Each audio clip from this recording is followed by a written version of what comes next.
Hi, I'm Tim Alden with Alden School of Leather Trades. In this video, we're going to show you how to carve and tool some simple elements that I call stickers. In our last video, we showed you some techniques on your beveling, and we're going to go through the basics of floral carving and break it up into individual elements as we go forward. So we're going to go ahead and cut these stickers out, and I usually start with the backbone, start in heavy, and then taper off light, the same as we're going to taper off our beveling.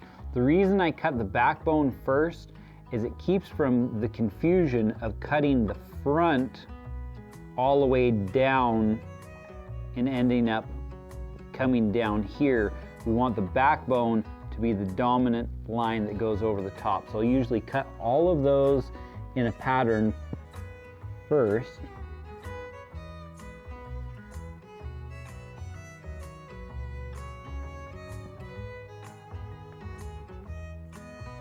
And then I'll come back and I'll cut all the fronts. We want these, you want the leading edge of your swivel knife to hang to the outside of the curve and roll around. Nice full curves.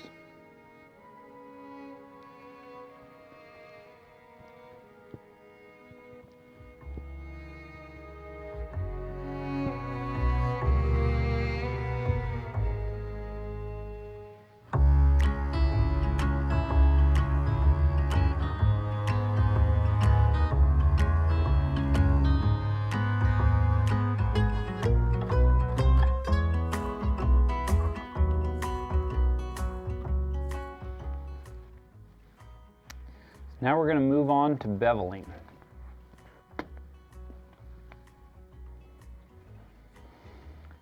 So I usually will bevel from right to left, and I'll start in at the tapered side of the sticker, and I'll start in light, and I'll gradually bevel heavier towards the end of the sticker.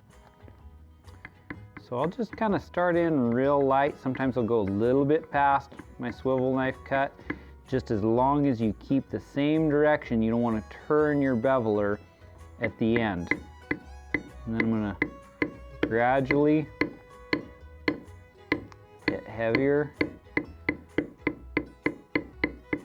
all the way to the end. You don't want to go past the end there. And if you have any high spots, you can come back and then just tap those in. Once again, we're going to start with the backbones first.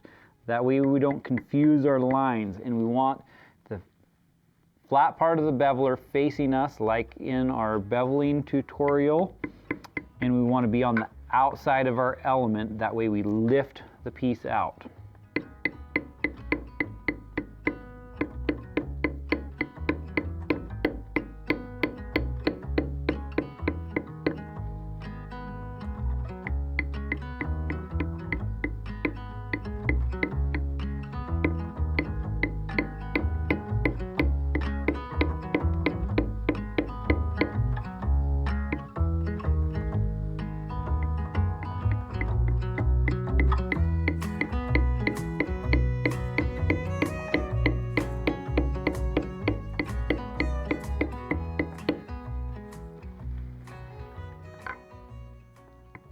Go as if we were going all the way up, rotating our beveler around the corner.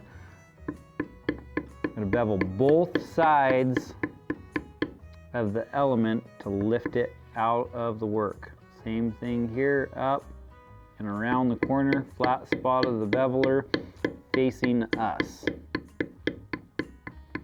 And tip it a little bit to the side so it doesn't mash what you've already done.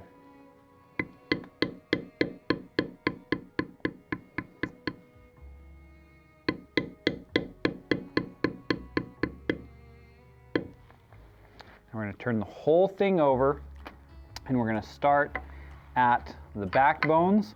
We're once again going to work from right to left, only this time we're going to start in heavy and lighten up as we come down to taper these stickers off.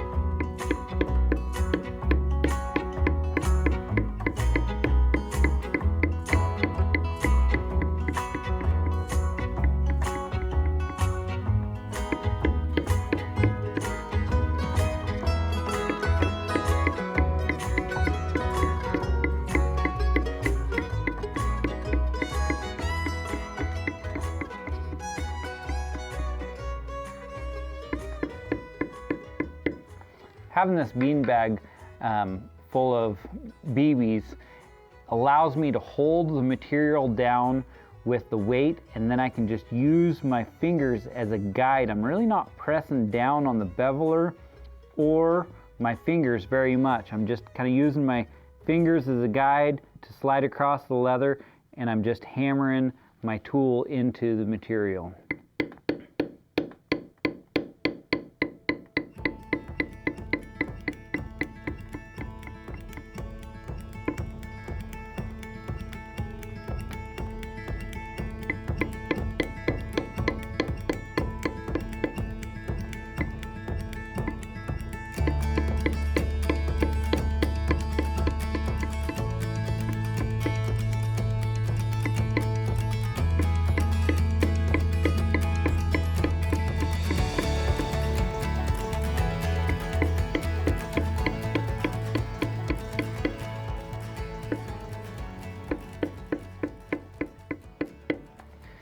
So now we got everything beveled out, and just so you know, this is a number 2 Berry King beveler. It's the same beveler that we sell in our Berry King tool set on our website.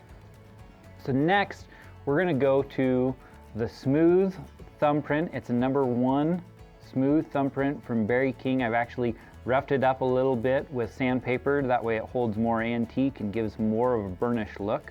And we're gonna go through and we're gonna thumbprint these and kind of shade these stickers out. So something that I've been doing with students is actually taking a 9B graphite pencil and going from the point of the sticker right down the middle and then fading back just to give them a visual idea of where to run that thumbprint. You want to have the same good arc that you have with your sticker right down the middle with your thumbprint tool. You wouldn't want to do this on a project because it's going to smash the graphite into the material, but on your practice elements, it can be very helpful if you're having trouble getting your thumbprinting where you want it to be in your stickers. Now that I've gotten those marked out, I'll come in, and you have 2 sizes on your thumbprint. You have a big side and a little side. And so if the element's a little bit bigger, use the big side. If it's a little bit smaller like this one down here, we're probably gonna use the small side. And so you just wanna tip it back, and you have it pretty square when you get that first initial hit. And then you're just gonna roll around, tap it lightly, and then taper off as you get to the end. And so you can draw that tool right down the center of your graphite mark. So we're just gonna go ahead and do all of these.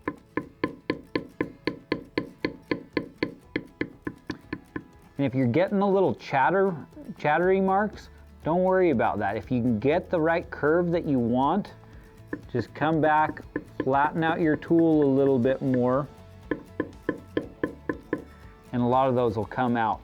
The main thing is you don't want to crush your line on each side. You want to have high and low spots. And so you don't want to go too far out there and crush that beveled line, or too far this way. You want to be right down the middle.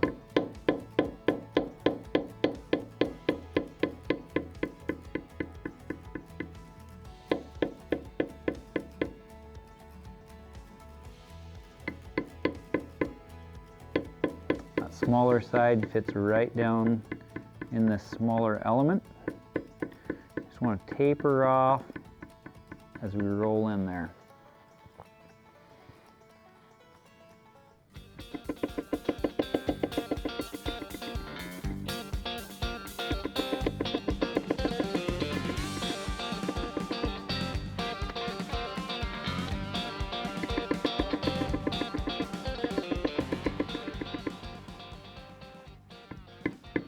I use my fingers kind of as a pivot point, and I press down on them more than I do the tool. I just kind of run the tool along that line as I'm tapping on it, and I let them all do the work and then just pivot on my fingers.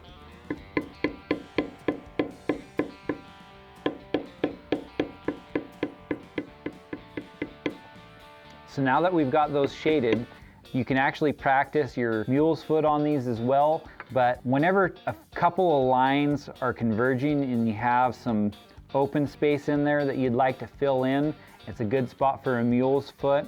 You don't do it every time there's converging lines in a pattern just because you would overuse it, but this is a good opportunity to get some practice with that. So where these two lines are coming, we're going to tip that tool forward towards us, and I usually have the point facing me, and I will just line it up, and I'll do a pretty good size, you know, kind of deep one, and then I'm going to lighten up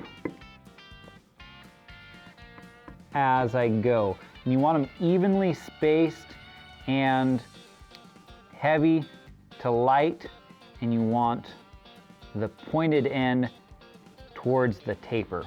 So you can go ahead and do those on all of these. We're going to go ahead and work with the swivel knife. And so once again with my students in class, there's nothing wrong if you're practicing on something to go ahead and draw yourself a visual line to cut. When you dress cut stickers, you just want a mirror image of what's already there. So there's going to be a short line in the front, and then there's going to be a long line in the back. It can be a little difficult because of the curvature that we just created with the shading, and then you can just kind of trail them off, get shorter, and draw a couple of these on here. And it's basically just a mirror image of the outline that's already there. And so typically when you use your swivel knife, you want to be square up and down. That's because when you cut these elements out, the leather is square. If you keep it square when you're cutting here and you're cutting right along a curved edge, a lot of times you'll cut down and that leather will lay open. So this is pretty much the only time that you can tip your swivel knife and not have it undercut something. You want your blade square to what you're cutting, and since the surface is on an angle, we're going to tip that to the outside. We're going to start in deep at the front and roll around, tapering off, and then tip it the other direction so it's almost square with leather. Start in deep and taper off. Just because I say start in deep and taper off doesn't mean you have to overcut these lines. A lot of people, they try to cut their swivel knife dress cuts too heavy, and they end up cutting way deep and they don't have much control once they're cutting over a curved surface. These are lines that you accentuate your tooling with, and if you're going to be antiquing, it just holds a little bit of extra antique. You don't have to cut them super deep. So the main thing is that you have smooth lines, and a lot of times less is more. You just want to keep the eye moving down.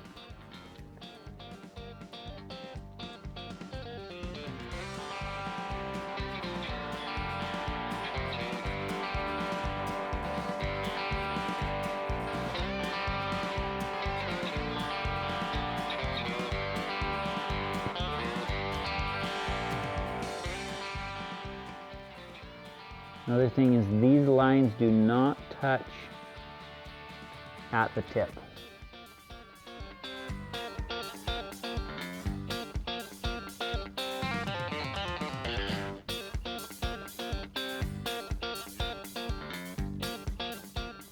If you were to cut along that edge heavy, you'd likely cut through the edge, being that close to it. So you're better off just to cut real light.